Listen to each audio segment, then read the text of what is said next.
Every time the world falls apart, someone quietly gets rich. Not survives. Not barely makes it through. Gets rich.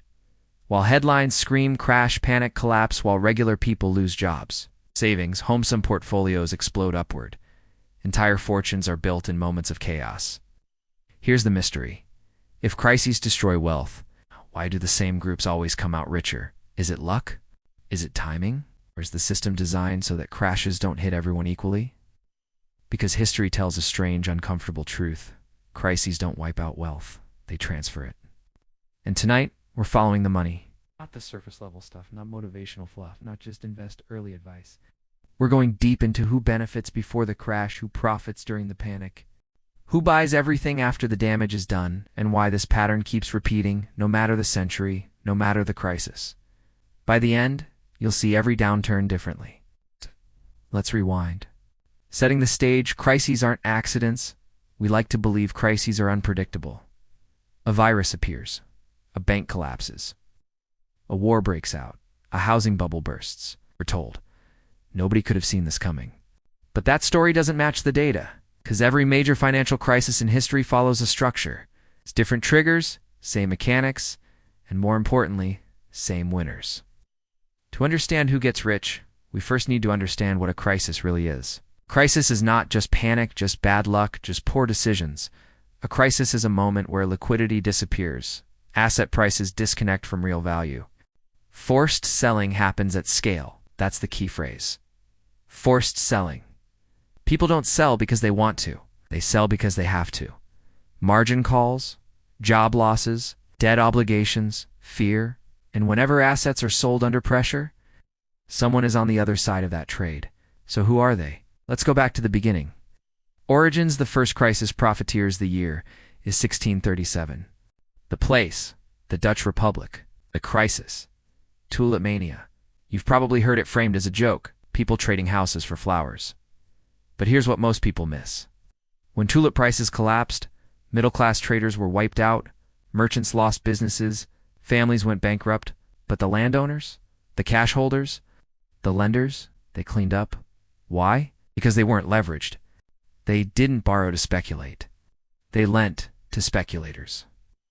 And when prices crashed, they collected collateral, bought assets, cheap expanded ownership. That's the first pattern. Crises reward the liquid and punish the leveraged. Now fast forward. The RISE industrial crashes and banking dynasties jump to the 1800s. Railroads are booming. Factories are rising. Credit is expanding. Then comes the panic of 1873. Banks fail. Railroads collapse. The economy enters a depression lasting years. Who suffers? Workers, small business owners, farmers. Who wins? Private bankers. Specifically, the Rothschilds, J.P. Morgans circle European capital families. Why? Because when governments were broke, they became the lenders of last resort. Entire nations borrowed from private capital to survive. J.P. Morgan didn't just survive the panic. He absorbed it. He reorganized railroads. He consolidated industries. He turned chaos into monopoly power. This is the second pattern. Crises concentrate ownership. What was once spread across thousands of hands ends up controlled by a few. But the real evolution comes in the 20th century. System changes. Central banks enter the game, enter 1913. The Federal Reserve is created, the stated goal, stability. But stability for who? Central banks don't prevent crises. They manage who absorbs the damage. Now, crises don't just create rich families, they create financial classes. Let's jump to 1929. Breaking point, the Great Depression, the stock market crashes, unemployment hits nearly 25%. Banks fail by the thousands, people lose everything. But behind the scenes, some investors were sitting on cash, some sold before the collapse, some shorted the market. They didn't panic, they waited. By 1932, stocks were down over 80%. Real estate was dirt cheap, entire companies were desperate for capital. And guess who stepped in? It's the same people who didn't need to sell. By the time the recovery began, corporate ownership was more concentrated, banking power was stronger, labor had less leverage. The Depression didn't just destroy wealth. It reshaped who owned America. Pattern number 3, crashes reset power structures. And this playbook keeps repeating. Modern era crises go global. Fast forward to 2008. Housing collapses. Lehman fails. Markets freeze. Millions lose homes. Savings evaporate. Retirements vanish. Now here's the uncomfortable part. While people were panicking, some funds were betting against housing. Some banks were quietly hedged. Some investors were waiting with cash. After the crash, private equity bought homes in bulk. Hedge funds bought distressed debt. Banks were bailed out.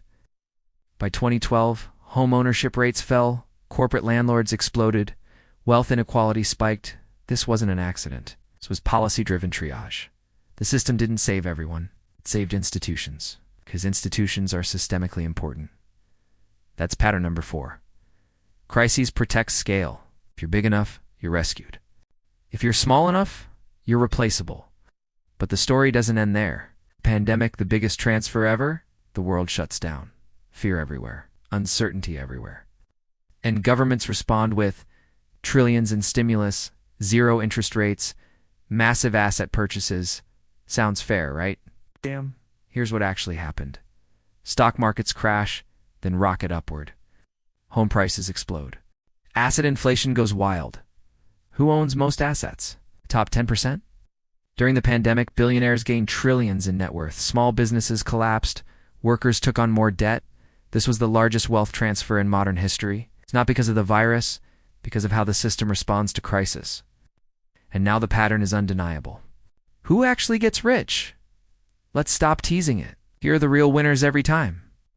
1. Liquidity holders. Cash isn't trash during crises. It's power. Those who can wait don't sell. They buy. 2. Asset owners. Stocks, real estate, equity. When money is printed, assets inflate. 3. Lenders' debt becomes leverage. Interest becomes control. 4. Institutions too big to fail. Banks, funds, corporations with political access. 5. Crisis specialists. Hedge funds. Distressed asset buyers.